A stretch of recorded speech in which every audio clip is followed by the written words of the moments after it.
parlons d'abord de la croissance. La Réserve fédérale nous dit que l'atterrissage en douceur, c'est faisable. Et c'est quoi un atterrissage en douceur? Et qu'en pensez-vous? Que pensez-vous de la situation actuelle? La Réserve fédérale ne vous dira jamais qu'on va ingénieriser, créer une récession à dessein lorsqu'il y a une probabilité d'arriver à un atterrissage en douceur. Ça, c'est le scénario central. C'est là l'objectif, bien sûr. Ils nous ont dit qu'ils étaient à risquer une récession si cela signifie de ramener l'inflation vers la cible. On revient à la question. Bon, la demande, il y a l'élément des services de l'inflation par opposition aux biens, aux services. Dans quelle mesure ils vont chuter d'eux-mêmes? Bon, qu'est-ce qu'ils envisagent en vue de l'an prochain? Par rapport à votre question, c'est difficile parce que même depuis ma perspective, lorsque je parle à des gens qui essentiellement ont un livre d'affaires qui est surtout en train de cibler les grandes entreprises. Ils vont dire, ça c'est en santé comme secteur. Peut-être en 2024 où il y aura des problèmes du côté des consommateurs. Mais ces gens-là vont dire, on pense que le problème proviendra des grandes entreprises et vice-versa. On se renverra la balle. Il faudra refinancer le tout vers un environnement à plus haut taux en 2024. Donc le fait que les gens se renvoient la balle et qu'ils ne travaillent pas avec leur aire d'expertise, sauf pour peut-être l'immobilier commercial. Je ne vois pas suffisamment de signes de stress. C'est pas significatif en dépit du fait qu'il y a eu, au niveau des taux, un élément qui vous fait réfléchir. N'est-ce pas? Il y a un élément qui est très au flambé. Et donc, pour le consommateur, ah bien, les taux des prêts, les taux des consommateurs, oui, bien sûr, ça aura un impact sur le consommateur à cause du prix des prêts pour le secteur automobile, par exemple. Mais on sait qu'il y a également de l'épargne excessive et c'est beaucoup plus grand qu'avant la COVID. Et donc, depuis la hausse par la Fed des taux, il n'y a pas eu de niveau moindre. Alors, le refinancement, quand est-ce que ça va? En fait, c'est un autre point de pression très important. Encore une fois, je pense que c'est important d'identifier la récession viendra d'où. Et je pense que c'est un défi d'identifier cette origine du point de vue de l'investissement, du point de vue des économistes également. Je vais rajouter quelque chose qui est un peu controversé. Allons-y. Quelquefois, sur Teams, et je parle à l'externe et à l'interne, les gens disent, ouais, super, on va réussir à atterrir en douceur. Et se motivent ainsi. Je ne pense pas qu'un atterrissage en douceur, ce soit bon pour les investisseurs. Parce que si vous pensez à la gamme de possibilités, un atterrissage en douceur, ça veut dire pas de récession, pas de hausse du chômage. Mais on parle c'est jamais plus de 1%. La Banque centrale va faire quoi? Ils vont maintenir les taux au niveau le plus élevé et à des niveaux ajustés à la dette qu'on n'a jamais vu dans toute notre vie. Et je vous regarde tous ici, et je parle même de toute notre vie. On n'a jamais vu des taux ajustés à la dette aussi élevés que maintenant. Et donc, nous avons un marché maintenant et on s'attend à ce qu'il y ait le support pour les revenus fixes, le risque, parce qu'on voit que les taux chutent. Mais un atterrissage en douceur au niveau du PIB ne vous donne pas ça. 2/4 du PIB, selon mon modèle, ce qui va arriver, c'est très difficile en temps de récession. Donc, plusieurs personnes pourraient perdre leur emploi, mais c'est une douleur temporaire pour gagner à long terme. L'atterrissage en douceur, ça devrait être aussi, mais je ne le crois pas. Je l'ai dit sur CNBC et quelqu'un m'a tweeté en disant que j'étais la pire commentateur sur CNBC de toute l'histoire de ce canal. Rajoutez ça sur mon CV, d'accord, pour compenser un peu les compliments. Alors, je reconnais que c'est peut-être le commentaire d'un lunatique, mais je soulevais cela. On voit qu'il y a une résilience aux États-Unis qui se fonde sur de l'épargne excédentaire de la part des consommateurs. On était surpris par la révision. En fait, on a vu les chiffres la semaine dernière. À quel point est-ce que cela est un risque relativement à la consommation en vue de 2024? J'ai une perspective à partager là-dessus. Ma perspective, c'est qu'on ne sait pas vraiment l'épargne excédentaire, à quel point elle est élevée dans le système. Je regarde plusieurs étalons, des mesures de la Banque du Canada, la Réserve fédérale américaine, etc. On a des gens qui disent qu'il y a zéro ou d'autres 3 milliards de dollars d'épargne. Comment se fait-il qu'on ait soit à 0, soit à 3 milliards? Donc, des fois, on parle de certains consommateurs très isolés. Mais je pense que la leçon vraiment est plus philosophique. Le tableau largement brossé nous fait poser la question suivante. Après la COVID, on a connu une des périodes où le gouvernement a le plus dépensé de toute l'histoire. Et aux États-Unis, les choses ont continué. Alors pourquoi est-ce qu'on n'a pas vu ça? Bon, il y a plusieurs éléments. Il y a eu du chaos à Washington. Les gens ont reconsidéré des choses. Si vous avez pris un prix d'économie 101 ou si vous avez souffert un plan de secours, rappelez-vous, on nous a tous dit que les gouvernements sont censés dépenser lorsque ça va mal et se retirer lorsque tout va bien. Mais dans cette économie formidable, tout le monde dit qu'elle est tellement formidable, eh bien, on voit encore beaucoup de dépenses des gouvernements aux États-Unis, au Canada, ce qui me préoccupe.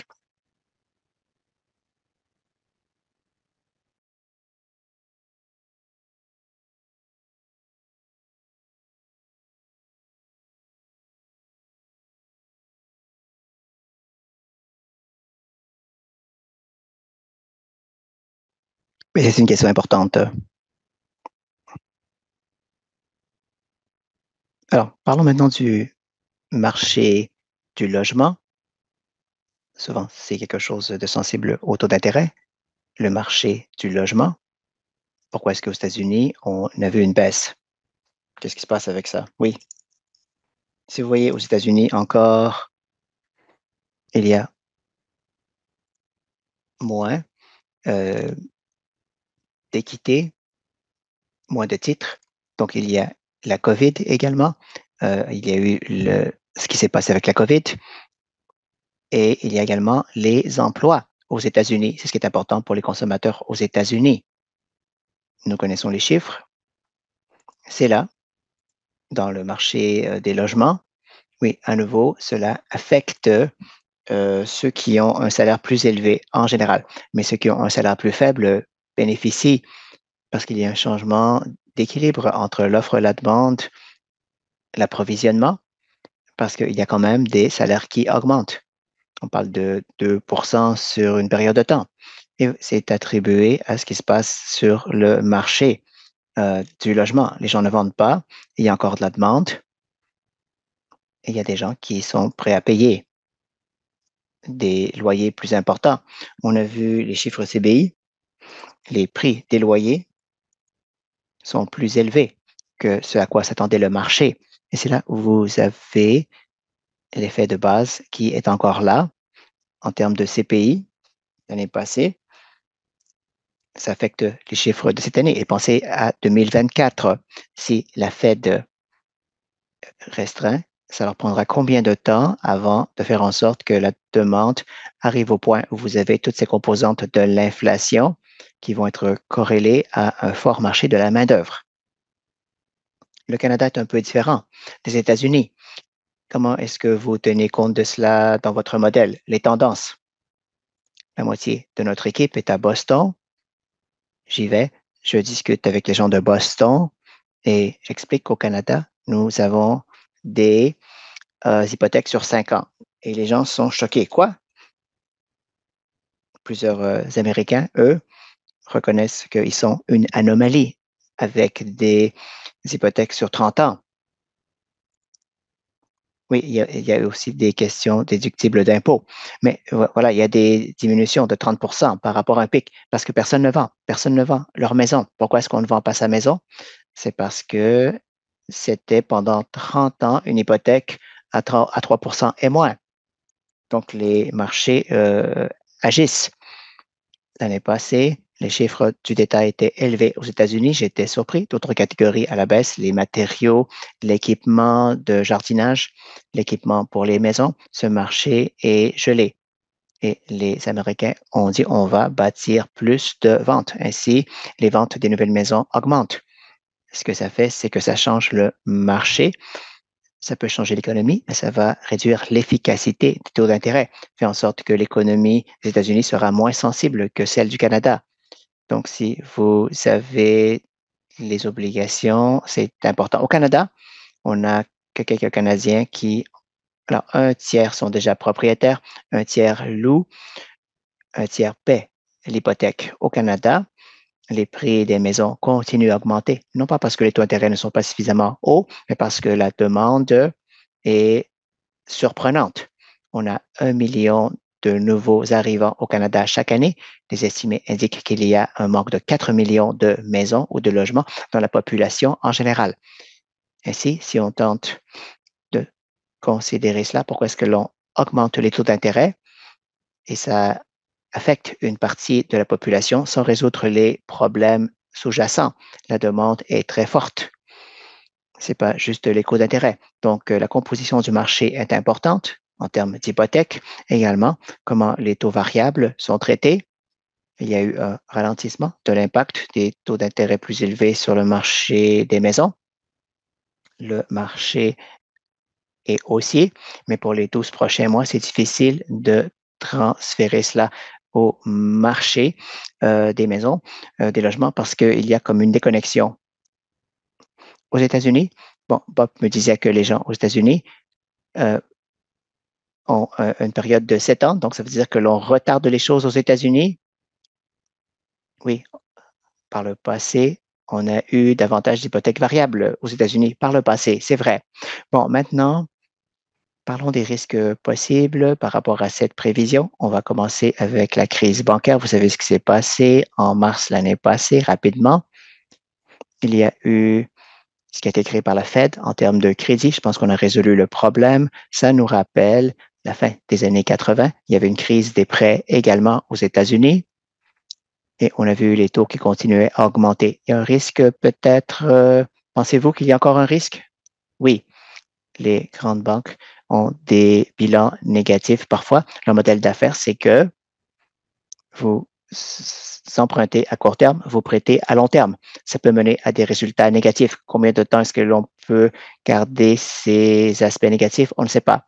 Et il peut y avoir des effets pour d'autres intervenants. Maintenant, les plus grandes banques ont des portefeuilles plus diversifiés, ne vont pas vouloir toujours acheter des taux d'intérêt élevés à long terme, mais il y a plus de diversité en termes d'actifs avec des taux variables. Les plus petites banques qui sont plus spécialisées sont affectées davantage. Et même s'il y a eu un ralentissement, je ne pense pas que le problème ait été résolu. La question, c'est si c'est limité avec le temps, les petites banques peuvent être absorbées par les grandes banques. Ce n'est pas vraiment un problème qui devrait être aussi important pour la Réserve fédérale que l'inflation. C'est seulement s'il y a une métastase pour une crise financière que ça devient un problème central. Pour la politique de la Fed a dit très clairement en mars et jusqu'à maintenant, ça marche. Comment est-ce que ça se traduit sur le crédit? Est-ce qu'il y a une récession en 2024 aux États-Unis? Bien sûr, les petites banques ne vont pas prêter autant. Et pour les petites et moyennes entreprises, quel sera l'impact? Est-ce que les plus grandes banques vont maintenir les mêmes pratiques de prêt aux petites entreprises? Les PME sont responsables d'une grande partie des emplois aux États-Unis. Et en même temps, si ça se produit un peu lentement, et il y a encore ce tampon entre l'accès et la demande à la main-d'œuvre, et s'il y a un manque d'approvisionnement, on ne verra pas les mêmes effets en ce qui a trait à la vitesse de la réponse économique, comme ce que l'on a vu dans le cycle antérieur. Il est important de considérer la création du crédit et la vitesse de création qui a ralenti. En même temps, tant qu'il y a des banques de type zombie, comme on les appelle, mort-vivantes, là, ça pourrait indiquer un certain risque de récession. Oui, les banques régionales ne prêtent pas autant que les grandes banques. Oui. Et qui va les remplacer? Ou est-ce que les grandes banques vont les remplacer? Autre chose, il y a des petites banques, des banques régionales qui s'occupent des prêts commerciaux. Est-ce que vous voyez ça également? Oui, les petites banques sont plus exposées au risque d'immobilier. Elles doivent refinancer rapidement d'ici 2-3 ans. De plus, elles sont des plus grands financiers des petites entreprises. Les petites entreprises sont la majorité qui produisent les emplois aux États-Unis. Je vois les risques et ce sont des scénarios de risque. Je regarde quels sont les tentacules à travers l'économie. Et ces scénarios que l'on décrit, c'est pas vraiment les scénarios qui me préoccupent. Moi et Sonia, on a une bonne visibilité. Je pense, on travaille avec des équipes, plusieurs sociétés, mais ce qui nous frappe en avant et en arrière, ce n'est pas la même chose. Dans l'économie, qu'il y a des endroits où il y a moins d'économie, moins de visibilité, pardon, moins de visibilité. Certains environnements relatifs au crédit que l'on ne voit pas. Il y a beaucoup de données économiques qui ont commencé en 2009. Chaque fois que je vois une série qui commence en 2009, je pense, oups, c'est quelque chose qu'on a compris par la suite, on aurait dû prévenir. C'est les choses qui me préoccupent. Que faire en tant que gestionnaire ou conseiller, conseillère ou pour les finances personnelles? Je parle aux gestionnaires de portefeuille, on dit on va s'éloigner de certaines prévisions trop rigides. On devrait avoir un plan pour ces risques s'ils se produisent. Que faut-il considérer et comment agir s'il y a un environnement qui change? Qu'est-ce que nous allons faire? Je pense que le plus possible, je dis aux gens, préparez un plan en cas de risques qui vont se produire, qui pourraient se produire. Sinon, on pourrait manquer d'argent pendant des mois. Sachez que le tail risk, plus le risque est élevé, il peut y avoir certains problèmes, mais ce n'est pas le cas de base en général, n'est-ce pas? Bon, autre chose que l'on voit, c'est par rapport aux politiques fiscales. Le taux de chômage est quand même faible. Alors, est-ce que vous voyez que c'est un problème pour l'avenir? La question du plafond de la dette aux États-Unis. Voilà pourquoi on a utilisé le terme que les primes augmentent. C'est la Réserve fédérale qui a un bilan pour la trésorerie. La Réserve fédérale a également d'autres aspects de trésorerie. Si vous voyez le bilan de la trésorerie, le fait qu'ils obtiennent moins d'argent de la Fed, c'est une composante importante. Pourquoi certaines primes augmentent? Il y a les marchés émergents également. Il y a des cycles dans certaines économies. C'est en relation aux bénéfices. Tout cela combiné signifie qu'on peut créer une tempête parfaite.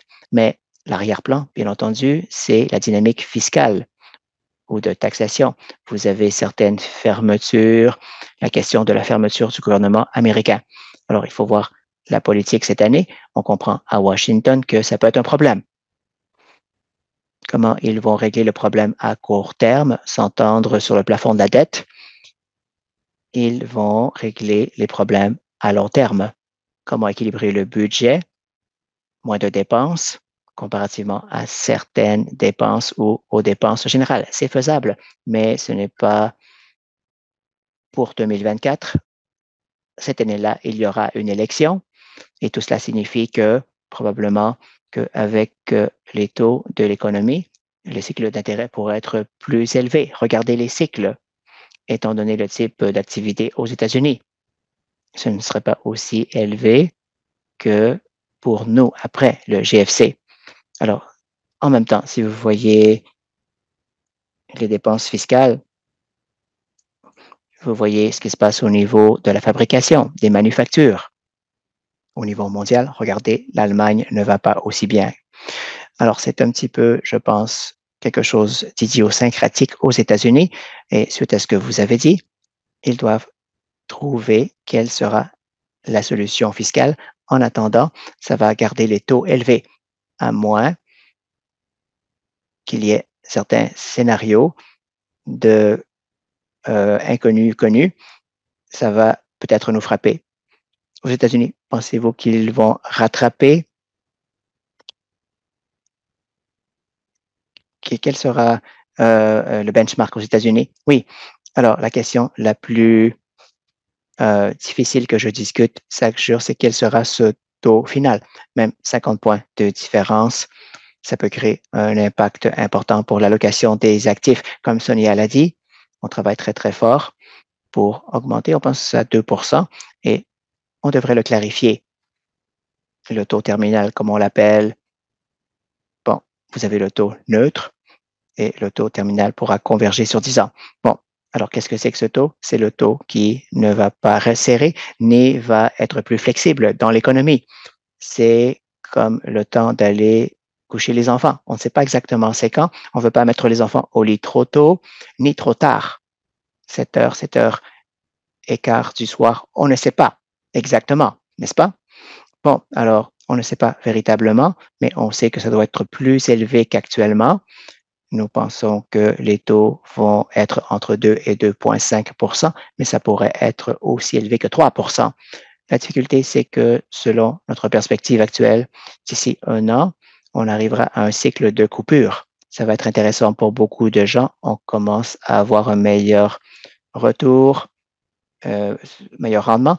Ça pourrait être intéressant pour certaines personnes, mais d'ici 12 mois, ça va être une distraction par rapport à ce qui va se passer d'ici 5 à 10 ans. Pour les investisseurs, l'horizon sur 5 à 10 ans est plus important. Sur 10 ans, on considère les taux d'intérêt qui vont être sûrement plus élevés, comme Sonia l'a dit, après la période GFC.